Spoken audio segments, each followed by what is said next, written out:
Zonja e zotrinj, ju përshëndes nga kjo hapësirë informative, ndër zhvillimet kryesore do të ndiqni.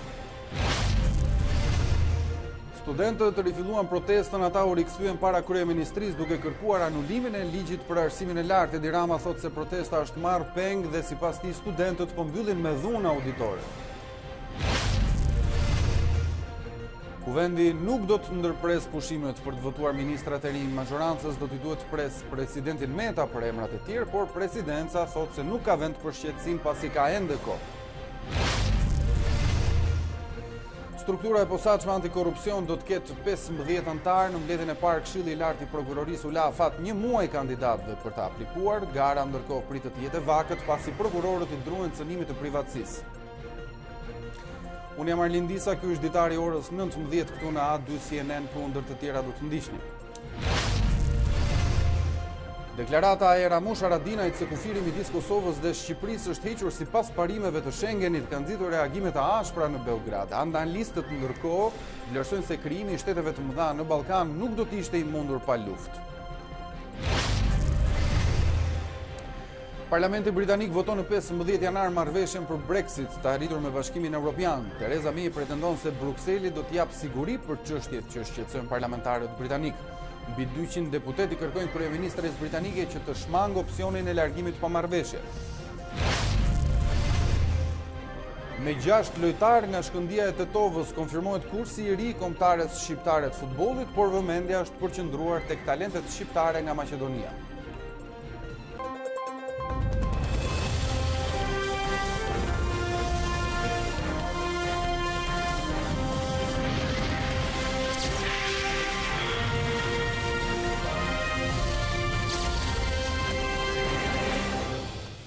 Studentët nuk janë ulur në auditore, por ju rikthyen protestave ashtu siç kishin paralajmëruar në fund të vitit. Ata marshuan nga fakultetet përkatëse drejt kryeministrisë. Bojkotit të mësimit këtë fillim vit janë bashkuar edhe pedagogët, të cilët kërkojnë jo vetëm anulimin e ligjit të arsimit të lartë, por pranojnë se protesta e tyre është edhe politike. Ashtu siç paralajmëruan 7 janari, dita e parë e mësimit për këtë vit, i gjeti studentët sërish jashtë auditoreve. Është ora 10 e mëngjesit, kohë kur studentët duhet ishin në mësim, por edhe pas kthimit nga pushimet, ata vazhdojnë rezistencën. Studentët deklarojnë se nuk do të kthehen në auditore pa u plotësuar kërkesat e tyre, ku tashmë një pikë e re është anullimi i ligjit të arsimit të lartë. Studentët thonë se vendimet e qeverisë nuk i kanë dhënë zgjidhje të gjitha kërkesave të tyre. Nuk janë plotësuar asgjë, është thjesht një tym që ka hedhur Edi Rama për ne. Neve kërkojmë në plotësimin deri në fund të 8 pikave. Po si mund të hyjmë në auditore kur ne protestojmë për arsim cilësor dhe të shkojmë prapë ato auditoret, ato pedagogë që nuk e japin këtë arsim cilësor, nuk e sigurojnë këtë arsim cilësor. Ndërkohë po afron sezoni provimeve. Do ta diçni? Protesta kërkon sakrificë. Por besoj që kryeministri do të tregohet i zgjuar dhe do të përpiqet na i plotësojë pikë për pikë kërkesat. Por bojkotit të mësimit janë bashkuar edhe pedagogët. 51 pedagogë të Fakultetit Histori Filologji kanë firmosur një peticion ku kërkojnë anullimin e ligjit të arsimit të lartë.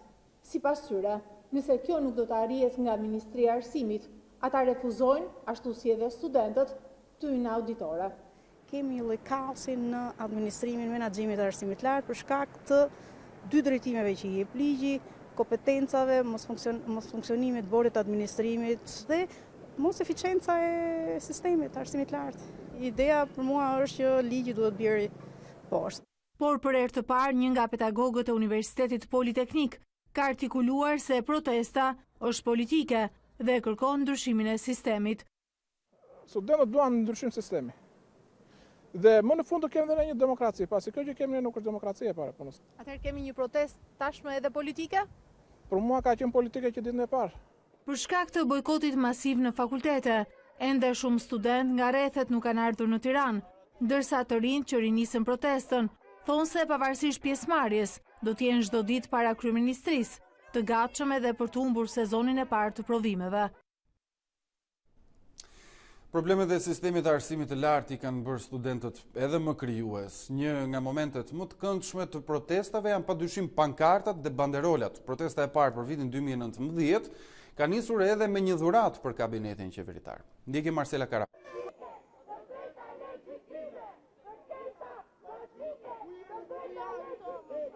Memet dhe pankartet kanë qenë pika e fortë e studentëve në protest. Sot ata kanë shfaqur një banderol gjigante që ka mbuluar thuajse të gjithë fasadën e Universitetit Politeknik. Roft rinia e lirë, fundi i Katovicës, sot vendosim ne. Ndërkohë që në thasët me para në karikaturën e vendosur pikërisht në balloren e Politeknikut është Basha, Berisha, Rama, Likja, Mona dhe Lali Eri. Karikatura më e madhe dhe banderola më gjigande që është vendosur deri në këtë momente nga protesta e studentëve. Por jo vetëm kaq, të tjera parrulla janë në këtë protestë sotme. Dje ishit ju, sot jemi ne. Unë jam një zë, bashkohu të bëjmë kor, protestojmë me hashtagun për studentët. O dhjetori parë, ndërkohë që studentët janë dhjetori dytë, se s'dua të iki, është një tjetër pankart, We will rock the system. Pa akreditim nuk ka arsim. Pa veting në arsim, unë nuk them në mësim, ndërkohë që vijojnë për gjatë gjithë murit të korpusit universitar, vendosja e pankartave, revolucioni i rinisë është shpëtimi i Shqipërisë, pranvera studentore, solidarizimi me bluzat e bardha që nuk mund të flasin dhe së fundmi kemi një tjetër pankart. Është pankarta kryesore që është vendosur sot pothuajse në të gjitha hyrjet kryesore të çdo universiteti që është pankarta me hashtagun bojkot. Një tjetër gjetje origjinale e studentëve është dizenjimi një pakete cigareje me logun e kabinetit qeveritar, PAL, paketa e arsimit të lartë. Studentët ironizojnë Ramën në mesazhin sensibilizues të këtij produkti, duke shkruar: dialogu me kryeministrin dëmton në rënd veten dhe njerëzit rreth teje. Ndërkohë kryeministri Edi Rama reagoi në Twitter duke cilësuar protestën të marr peng. Mbyllja me dhonë dyerve të disa fakulteteve është fytyra kuptim plot e pengmarrësve të një proteste shembullore e cila tashmë ka hyrë në fazën e realizimit të kërkesave bazë dhe zhvillimit të një dialogu të brendshëm për nevojat specifike të çdo fushë studimesh, shkruan kryeministri Rama. Pas rikthimit të protestave të studentëve, Partia Demokratike akuzoi kryeministrin se ka vjedhur paratë që duhet të shkonin për auditorët. Zëdhënësja Ina Zhupa deklaroi se vlera e shtëpisë së familjes Rama në Surrel është shumë herë më e lartë se ajo e deklaruar. Edi Rama ka bërë zgjedhjen më burracake, duke vendosur që për gjitha akuzat në pasurinë e tij marramëndse të përdor gruan si mburoj. Kryeministri ka detyrimin të shpjegojë pse luksi real dhe pasuria e tij nuk përputhen me deklaratën e tij të pasurisë. Shqiptarët duan të dinë pse 290.000 fëmijë ushqehen vetëm një herë në ditë, ndërsa kryeministri i tyre jeton si sultan mes luksit në një shtëpi që profesionistët e llogarisin me një vlerë 2 milionë euro.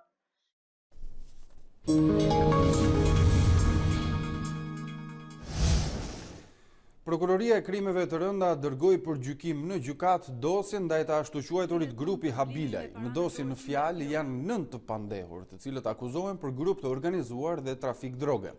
Hetimet vazhdojnë edhe ndaj ish-ministrit brendshëm Sajmir Tahiri, pasi prokurorët janë ende në proces verifikimit të letër porosive të dërguara në Itali dhe Maltë Zi, ku pritet të verifikohet udhëtimi në 2014 i familjarëve të Tahirit me Mojsi Habilajn.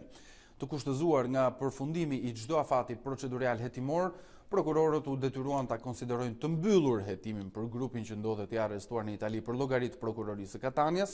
2 ditë më parë, ndërkohë prokurorët e çështjes ishin në Itali, duke bërë verifikimet për të pandehurit e hetuar dhe gjykuar në mungesë. Ndaj Tahirit do të ketë një dosje më vete, ndërsa pritet të ngrihet akuza për falsifikim dokumentacioni. Këshilli i lartë i prokurorisë në mbledhjen e tij të parë hapi garën për krijimin e prokurorisë së posaçme të hetimit. SPAK do të përbëhet nga 15 prokuror karriere. Megjithë skepticizmin që kanë treguar ndërkombëtarët dhe institucionet vendase, gara pritet të jetë e vakët për shkak të kushteve që duhet të pranojë një prokuror i SPAK-ut për të bërë pjesë e tij ku kyç është privatësia. Deri në datën 7 shkurt, prokurorët në shkallë republike kanë të drejtë të aplikojnë në lidhje me pjesëmarrjen e tyre në garën e hapur nga Këshilli i Lartë i Prokurorëve për ngritjen e strukturës së re të posaçme të hetimit. 15 prokurorë do të jenë ata që do të përcaktojnë në këtë strukturë të re, e cila do të jap formë kështu dhe sistemit të ri në reformën e drejtësisë. Megjithatë, të kuptohemi drejt, Nuk është e thënë që një prokuror ta ketë kaluar vettingu që të kandidojë për SPAK. Jo, ky do ishte gabim. Çdo prokuror mund të kandidojë për në SPAK. E vetëm gjë që ndryshon është që me kandidimin për në SPAK përshpejtohet procedura e vettingut në raport me të. Numri i hetimeve për pasurorët do të jetë shumë i madh. Nuk e përballojnë dot. Se një ankesa do të reflektojë patjetër se si. I është hapur rrugë kështu ngritjes së prokurorisë së posaçme të hetimit. Dhe 15 kandidaturat, të cilat do të përziten nga kjo garë, do të jetojnë ata zyrtarë dhe politikanë të lartë, të cilët janë gjetur në shkelje me ligjin në lidhje me korrupsionin dhe krimin organizuar. Nga Këshillli i Lartë i Prokurorisë, për AD News, Anduin Allabani.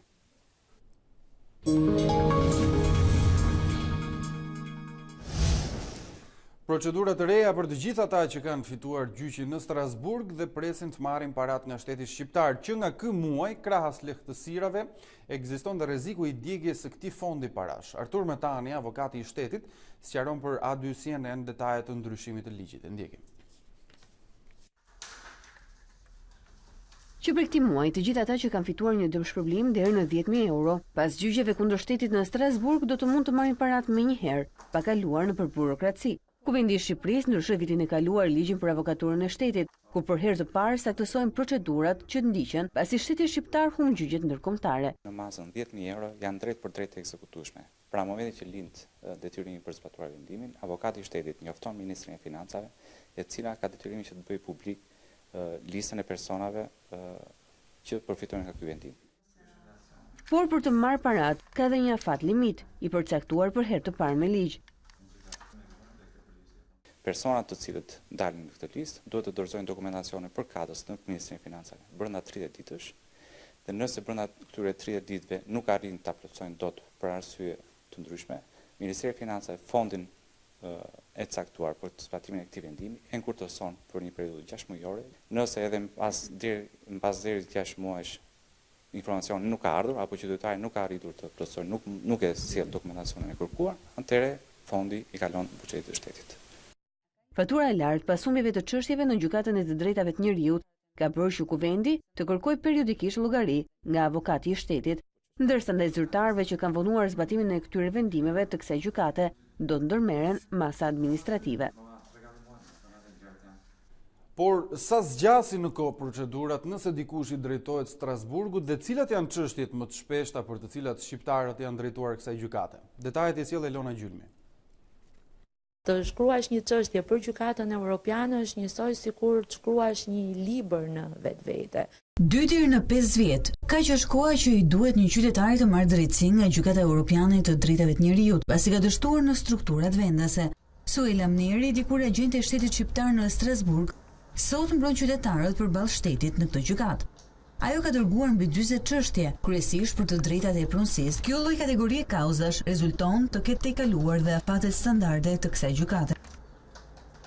Si rregull çështjet që lidhen me cënimin e së drejtës së jetës, ndalimin e diskriminimit, cënimin e së drejtës për banesë, shqyrtohen në një kohë relativisht më të shkurtër nga gjykata evropiane, ose një individ në sistemin e brendshëm për shembull ka shpenzuar mbi 15 vite, duke shkuar gjykata shkallës parë apel, shkalla gjykata lart, pastaj kthehet çështja sërish pra për arsye të ndryshme, gjykata dhe këtë grup çështjesh e klasifikon për ta gjykuar në një kohë më të shpejtë. Që nga 2006 deri më tani për pronat Strasburgu ka dhënë 33 vendime, ndërsa 3 fish më shumë janë në pritje. Shteti ka paguar miliona euro dëmshpërblim dhe ka marrë vonesa ndaj pronarëve. Nëse do të realizohen këto 89 çështje, patjetër që do jetë një penalitet i jashtëzakonshëm për buxhetin e shtetit shqiptar, sepse vlerësohen, domethënë në një shumë që kalon mbi 430 milionë euro shumë e këtyre 89 vendimeve që presin ekzekutiv, le të themi domethënë gjykimin nga gjykata e Strasburgut. Po ato të mëparshmet ka një faturë financiare? Por të mëparshmet për 33 vendime që janë dhënë, penaliteti i shtetit shqiptar ka qenë në shifrën e 33 milionë eurove. Por, edhe pse perceptimi popullor e lidhur në dom Strasburgun me drejtinë e munguar për pronat, pushimet e padrejta nga puna zën vendin e dytë në listën e çështjeve që ankimohen nga shqiptarët. kryesisht me çështje që kanë të bëjnë me përgjegjësinë sociale të bizneseve, me cënimin e së drejtës së pronës, me mungesën e mjeteve juridike efektive, me cënimin e së drejtës për banesë. Dhe sigurisht një numër disi më i ullët lidhet me problemet që kanë të bëjnë me ndalimin e torturës, trajtimeve njerëzore dhe degraduese. Për shkak të kamatvonesave, pothuajse të gjitha vendimet me kosto financiare të Strasburgut janë shlyer pa vonesa nga ana e shtetit shqiptar. Më 15 janar mbushen 10 ditë nga dekretimi një pjesë të kabinetit Rama nga presidenti i Republikës. Sipas kushtetutës, ky është afati i fundit kur ata duhet të votohen në parlament. Sesioni i ri plenar nis në 21 janar dhe majoranca nuk ka ndërmend të zhvillojë një seancë jashtë radhe pasi afati nuk konsiderohet detyrues. Eksponentët e saj deklarojnë se do të presin që presidenti të dekretojë edhe 5 emërimet e tjera dhe shkarkimin e ministrit Bushati. Ndërkohë, burime nga presidenca theksojnë se nuk ka vend për shqetësim për aq kohë sa kreu i shtetit është brenda afatit të tij kushtetues. A do të jetë Jorida Tabaku kandidatja e opozitës për kreun e Bashkisë së Tiranës? Në një bisedë me Alba Alishani në studion e A2 CNN, zonja Tabaku nuk e përjashtoi veten, por tha se kushdo që do të zgjidhet ajo do të jetë në krah të tim. Zonja Tabaku foli gjithashtu edhe për lëvizjet e reja në qeveri, duke i quajtur vetëm rrokade emrash, ndërsa filozofia sipas saj nuk ndryshon. Pati një ndryshim të personave, po e përsëris edhe një herë që kjo nuk do të sjellë asnjë ndryshim në mënyrën e qeverisjes. Procesi i integrimit evropian është lënë në harres nga ana e qeverisë qëllimisht sepse disa kritere politike të tipit reforma zgjedhore, të tipit lufta ndaj krimit dhe drogës, janë kritere të cilat qeveria ka dështuar për të realizuar ato. Dhe dështimi në këto kritere politike ka bërë që ky proces të mbetet këtu ku është sot. Strukturat janë të pamotivuara nëpër ministri dhe puna e zotit Cakaj, si zëvendës ministri dhe drejtuesi i ekipit negociator, nuk ka shkëlqyer që unë të veçoj diçka që ta bëj atë një person që do ta ndjek këtë proces. Për më tepër që do të ketë një peshë të jashtëzakonshme në një periudhë delikate për Shqipërinë deri në qershor. Për kryesimin që kemi për OSBE, për qershorin që është shumë i rëndësishëm për hapjen e negociatave, pra janë disa data kyçe për të cilat me keqardhje vërej që nuk është vendosur i gjithë prioriteti i duhur si mbi administratën ashtu edhe mbi plotësimin politik të kritereve. Sondazhet tashmë po rikthehen në kryefjalë ditëve të fundit dhe ato mund t'i përkthejmë edhe në një dëshirë të elektoratit për t'ju parë si përfaqësuesen e tyre. A do t'ja plotësoni të dëshirë duke qenë një kandidate për bashkinë? Unë jam përfaqësuese e elektoratit, jam zgjedhur në deputete e Kuvendit të Shqipërisë, jam deputete e Tiranës. A do doni të përfaqësoni ata si kryetare e bashkisë? Unë nuk e di se çfarë thon sondazhet, janë shumë emra në fakt që janë përmendur nga Partia Demokratike për pozicionin e kryetarit të Bashkisë së Tiranës. Nuk di të them në këtë moment se kush do të jetë, por të them me siguri që kushdo emër që të zgjidhet, unë do të jem krah këtij emri, krah këtij personi për ta mbështetur në fushat elektorale ashtu siç isha edhe me Alim Kosovën.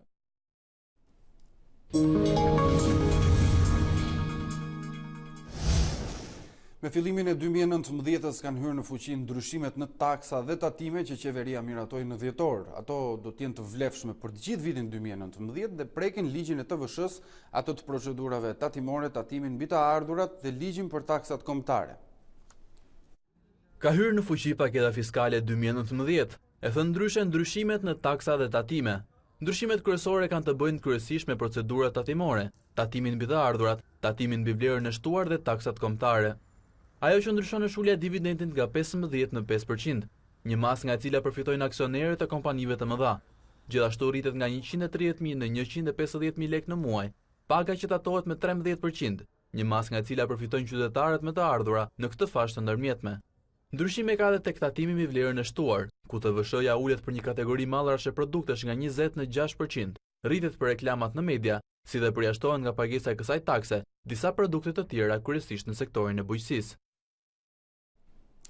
Autostrada Tiranë-Durrës është bllokuar prej së shtunës në segmentin Tiranë-Qafkashar, aty po vijojnë punimet për vendosjen e 2 tombinove që do të parandalojnë përmbytjen e rrugës. Ndërhyrja që po realizohet kushton 342.000 euro. Pas bllokimit të qarkullimit në segmentin Tiranë-Qafkashar ka nisur punimet për ndërtimin e 2 tombinove. Përmes kësaj ndërhyrjeje pritet të evitohen situata si ajo e nëntorit 2017, kur shirat shkaktuan përmbytjen e autostradë dhe shkaktuan dëme të konsiderueshme. Është ndërhyrja e parë serioze që po bëhet për sistemim në një problemi shumë vjeçar, që ka qenë përmbytja që ndodhte në këtë zonë sa herë kishte rreshje të shumta shiu. Me këtë investim ne evitojmë pjesën më të madhe të këtij problemi, të cilin qytetarët realisht kanë qenë dëshmitar. Megjithatë, ARSH-u bën thirrje edhe bizneseve të ndihmojnë në mirëmbajtjen e tombinëve. Unë i bëj thirrje gjithë bizneseve të zonës që tombinot, ndërhyrjet që kanë bërë ta kuptojnë që duhet jenë në ndihmë të autoritetit rrugor, sepse ne nuk mund ndryhymë jashtë trupit rrugës dhe të gjithë së bashku të sigurojmë që rruga të jetë në kushte normale, mos përmbytet më. Punimet në këtë aks pritet të zgjasin rreth 2 javë. Ndërhyrja ka vlerën e 342.000 eurove dhe bëhet në kuadër të programit për mirëmbajtjen e rrugëve. Ministri Gjiknuri deklaroi se përmes këtij projekti në bashkëpunim me Bankën Botërore janë investuar mbi 25 milion euro, duke ndërhyrë në 250 kilometra rrugë.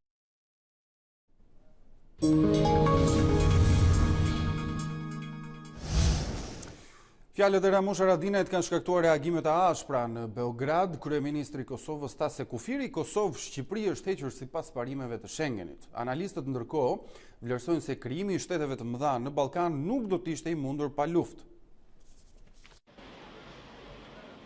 Autoritetet serbe kanë reaguar ashpër ndaj deklaratës së kryeministrit të Kosovës Ramush Haradinaj se kufiri mes Kosovës dhe Shqipërisë është hequr sipas parimit të Schengenit. Ministri serb i mbrojtjes Aleksandar Vulin e cilësoi këtë si një përpjekje për krijimin e Shqipërisë së Madhe, e cila sipas tij nuk mund të krijohet pa konflikte në mbar Ballkanin e jo vetëm me Serbinë. Kryeministria serbe Ana Brnabić akuzoi autoritetet në Prishtinë për cënimin e stabilitetit rajonal. Ajo shfrytëzoi rastin për ta krahasuar Kosovën me Republikën Srpska në Bosnjë-Hercegovinë. Duket qartë se tani po flitet për kufit, e si është e mundur që kjo të vlej vetëm për disa dhe jo për Republikën Srpska. Menjëherë pas këtyre deklaratave kanë reaguar edhe autoritetet në Sarajevo. Antari i presidencës Zeljko Komšić tha se kufit e Bosnjë-Hercegovinës nuk mund të kontestohen në asnjë mënyrë, pavarësisht se çfarë ndodh mes Kosovës dhe Shqipërisë. Ndërsa antari bosnjak Shefik Xhaferović pohon se përpjekjet për cënimin e integritetit territorial apo ndryshimet e kufive nuk do të kontestonin ekzistencën e Bosnjë-Hercegovinës, por do të cënonin paqen dhe stabilitetin e të gjithë rajonit. Bashkëkryetari i iniciativës së Igmanit për Serbinë Aleksandar Popov tha në një deklaratë për Deutsche Welle se krijimi i një Serbie, Shqipëria apo Kroacie të madhe nuk do të mund të realizohet pa luftra të reja. Kur flitet për raportet mes Shqipërisë dhe Kosovës, mendoj se këtu janë të përzier shumë amerikanët dhe se ata kanë dhënë idenë për heqjen e kufirit. Nëse kjo ide vërtet realizohet, atëherë i tërë rajoni do të ketë probleme serioze.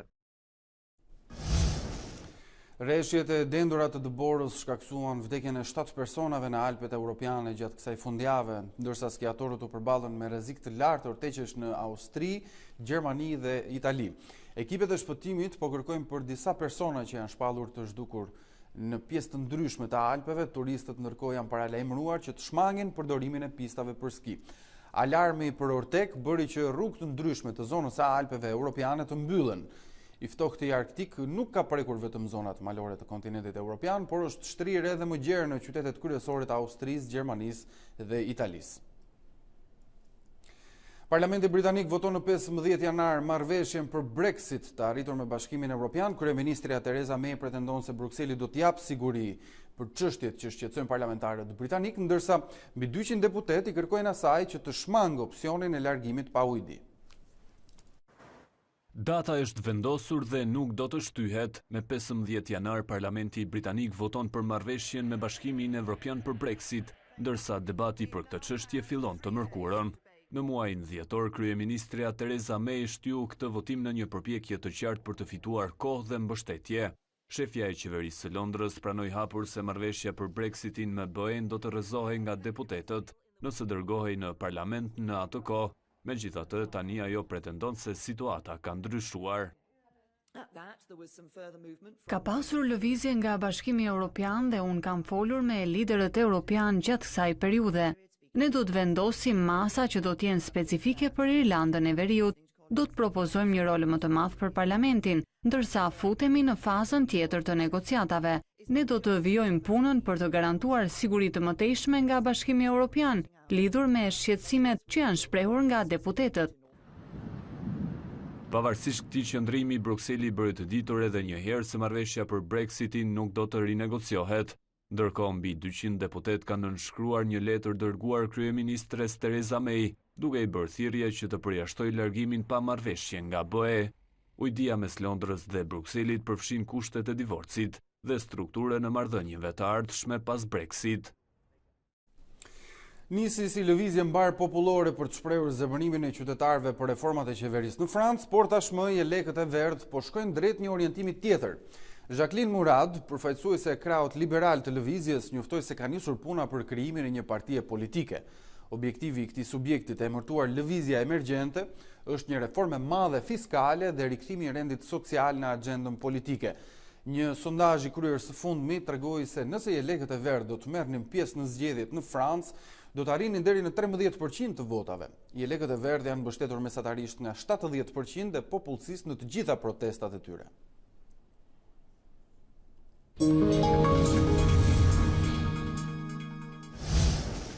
Flasim tani për sportin. Shqiptarët e Maqedonisë në të ardhmen e kombëtares. Kjo konfirmohet nga përfaqësuesja e 19 vjeçarëve, ku trajneri Nevil Dede ka grumbulluar 6 talent nga Shkëndija e Tetovës, duke i hapur dritën jeshile kursit të ri të afrimeve në radhët e kuqezimve.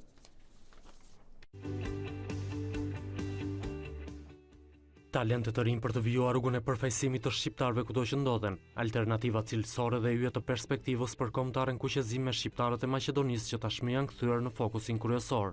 Kjo konfirmua nga trajneri 19 vjeçarëve Nevil Dede, që në grumbullimin stërvitor ka përzgjedhur 6 lojtarë nga Shkëndija e Tetovës, një mënyrë për të afruar më të mirët dhe për të mos humbur lojtarë siç ka ndodhur në të kaluarën me Nis Bardhin apo Musliun, Hasanin dhe Alioskin. Duhet parë dhe Maqedonia, ati ka shumë shqiptarë që jetojnë dhe mbi të gjitha ata kanë një dëshirë shumë madhe për të veshur fanellën e ekipit kombëtar dhe për kontribuar për flamurin tonë. Për ne nuk është se ka qenë 0 deri dje, meriton një vëmendje më të madhe dhe mendoj që do jenë shumë të rëndësishëm për sa i përket, sepse edhe ata janë shqiptarë, siç ka qenë Kosova, do vazhdoj të jetë. Vëmendja e përqendruar te shqiptarët e Maqedonisë ka ardhur edhe si rrjedhë e krijimit të përfaqësuesve të Kosovës, e cila e ka bërë disi më të komplikuar tërheqjen e talente. Ne do jemi të lumtur dhe gjithmonë do kërkojmë të marrim lojtarët më të mirë kudo që ata të jenë, si në Kosovë si atje. Gjithmonë bashkëpunim me federatën përkatëse dhe mbi të gjitha me dëshirën dhe dashurinë që ata do kenë për të luajtur për kombëtarën tonë shqiptar. Në grumbullimin e parë për këtë vit, gjysma e lojtarëve të përzgjedhur nga trajneri Dede luajnë në klubet shqiptare, ndërsa pjesa tjetër janë afruar pas seleksionimeve në Maqedoni, Greqi dhe Itali. Mauricio Arrivabene, drejtori i përgjithshëm i Ferrarit, largohet nga detyra pas 5 vitesh. Kjo periudhë është cilësuar si dështim për të rikthyer skuderinë italiane tek titulli. Vendin e tij e zë drejtori teknik i Kokuqes Mattia Binotto. Revolucioni kuq për Ferrari në radhët e drejtuesve 2 muaj përpara nisjes së sezonit të ri, që nis më 19 mars në Melbourne të Australisë. Numri 1 i Kokuqes, Mauricio Arrivabene, nuk do të jetë më drejtori i përgjithshëm i skuderisë italiane në Formula 1. Presidenti John Elkann ka vendosur që Arrivabene të zëvendësohet nga një bashkëpunëtor i tij i afërt, siç është drejtori sportiv i Ferrarit, Mattia Binotto, i cili shihet si njeriu i duhur për të marrë drejtimin e skuderisë. Ndryshimi ishte i pritshëm duke parë gabimet në menaxhimin e garave të Ferrarit në sezonin që lan pas, të cilat ndikuan tek titulli kampion. Edhe pse u cilësua si makina më e shpejtë, Ferrari dështoi të ndalë Mercedesin edhe këtë vit. Arrivabene mori drejtimin e Kokuqes në 2014 duke mos përmbushur dot misionin e rikthimit tek titulli kampion, gjë për të cilën nga sot duhet të mendoj Binotto. Dyshja e Ferrarit këtë sezon do të formohet nga Sebastian Vettel dhe i riu Charles Leclerc, i cili do të zërë vendin e Kimi Raikkonen, i transferuar tek Sauber.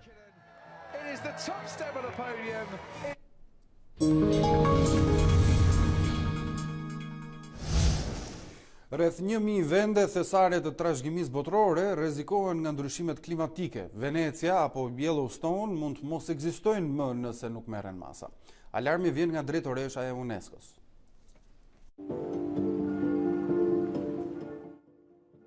Nga Venecia me ujërat e magjishme dhe arkitekturën e jashtëzakonshme, e deri në Australi dhe Amerikë, qindra thesare të trashëgimisë kulturore janë në rrezik për shkak të zhvillimeve klimatike të viteve të fundit.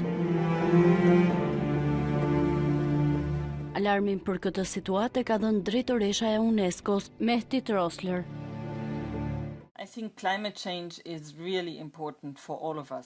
Ndryshimet klimatike na kanë përfshirë të gjithëve, e të gjithë jemi përgjegjës për ato që po i ndodh botës. Mund të mos i kemi më këto vende të mrekullueshme nëse nuk marrin masa.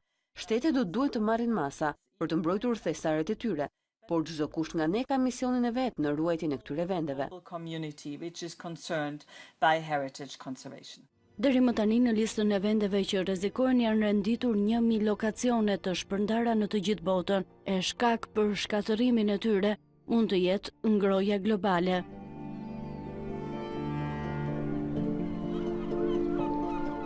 Pritet që këtë vit UNESCO të ketë si kryefjalë të zhvillimeve dhe konferencave ndërkombëtare pikërisht këtë rrezik dhe krijimin e programeve që do të mbrojnë thesaret e trashëgimisë botërore.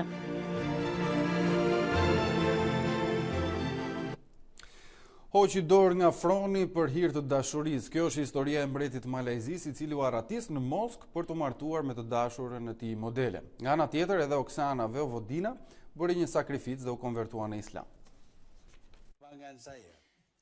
Zgjedh modelen përpara fronit. Nuk ka pasur dyshime sultani Mohamed I, i cili tashmë nuk është më mbreti Malajzis. Ai abdikoi për herë të parë në historinë e një vendi aziatik, duke braktisur kurorën për t'u arratisur me dashurinë e tij të re, Oksana Veovodina, 25 vjeç fituese e konkursit të bukurisë Miss Moska 2015. Ajo është konvertuar edhe në islam, duke ndryshuar emrin në Rihana Oksana Gorbatenko. Dhe kështu mbreti në detyrë që prej 2016 është shndërruar në një ish për popullin e tij, duke njoftuar martesën me modelen pas arratisjes. Kjo ngjarje nuk pushtoi vetëm Malajzin, por të gjithë botën e internetit, ku janë publikuar imazhe të mbretit 49 vjeçar në shoqërinë e të dashurës së tij. Zyrtarisht ish-sovrani ishte I sëmur, kështu që gjendej larg Kuala Lumpurit për t'u kuruar, por në të vërtet pozonte I lumtur në Moskë me rastin e martesës, që turpëroi drejtuesit e Malajzis.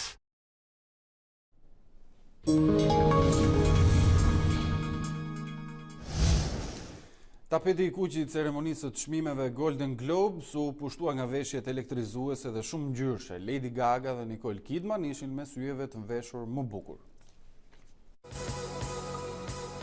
Vitin e kaluar tapeti I kuqit Golden Globes u mbush me ngjyra të errta si pjesë e fushatës kundër ngacmimeve seksuale, por 2019 shënoi një rikthim në status quo. Emrat më të njohur të Hollywoodit mbërriten në Beverly Hilton Hotel mbrëmjen e së dielës, me kombinime nga më dramatiket. Lady Gaga nuk triumfoi dot në kategorinë e aktores më të mirë, por sa I përket stilit ishte padyshim fituese. Protagonistja e A Star is Born u shfaq me një fustan të Valentinos që riktheu në kujtesë veshjen nga Judy Garland në 1954. Mjaft e vlerësuar zgjedhja e protagonistes së Crazy Rich Asians, Constance Wu. Sandra Oh, prezantuese e ceremonisë, risolli atmosferën e epokës së artë të Hollywoodit, duke kombinuar fustanin e çelur Versace me buskuq të flakt dhe kaçurelat klasike. Aktoria veterane Julia Roberts, një dashamirëse e kostumeve në tapetin e kuq, kishte zgjedhur pantallona të zeza dhe një bust rëzëllitës ngjyrë bezh. Nicole Kidman e kandiduar për çmimin e aktores më të mirë në një film dramatik, duke e mrekullueshme me fustanin me temina ngjyrë vishnje. Aktorët Amy Adams dhe Laura Dern u paraqitën me ngjyra vibruese në ceremoninë që çel sezonin e çmimeve.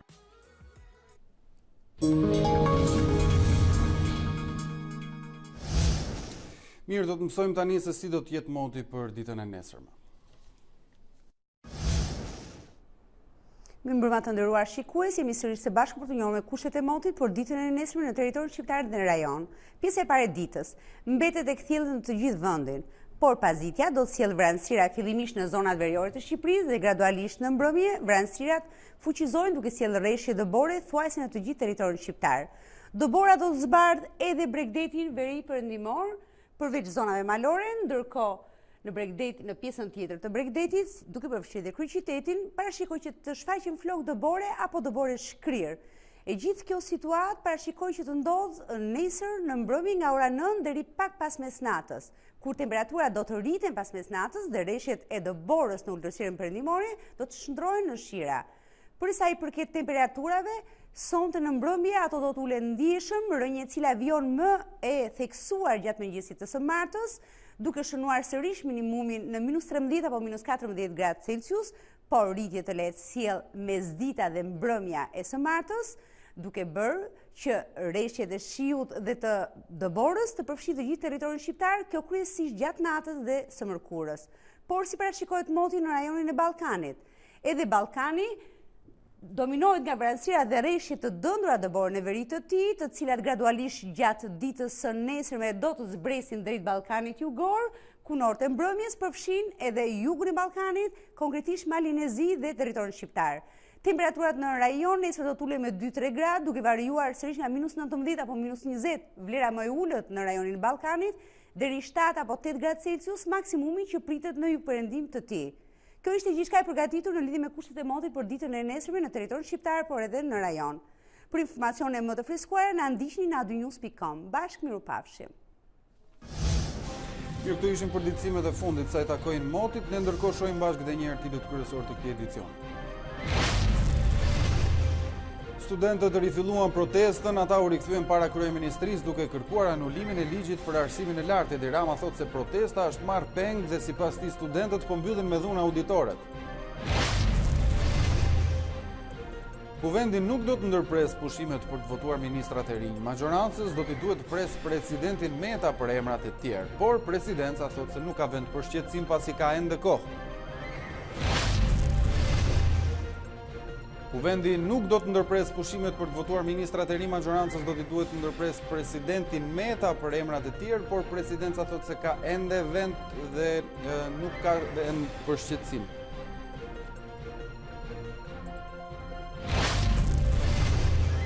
Deklarata e Ramush Haradinajt se kufiri midis Kosovës dhe Shqipërisë është hequr sipas parimeve të Schengenit ka nxitur reagime të ashpra në Beograd. Analistët ndërkohë vlerësojnë se krijimi i shteteve të mëdha në Ballkan nuk do të ishte i mundur pa luftë. Parlamenti britanik voton në 15 janar marrëveshjen për Brexit të arritur në Bashkimin Evropian. Theresa May pretendon se Brukseli do t'jap siguri për çështjet që shqetësojnë parlamentarët britanik. Mbi 200 deputet i kërkojnë kryeministres britanike që të shmangë opsionin e largimit pa marrëveshje.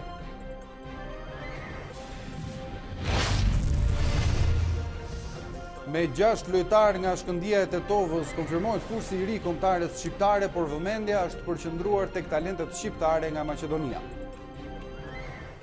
Këtu kemi mbritur në fund të ditarit të mbrëmjes, por përpara se të ndahemi, u kujtoj të vizitoni adynews.com për informacione të minutave dhe të orëve të fundit. Bashkë mirupafshim.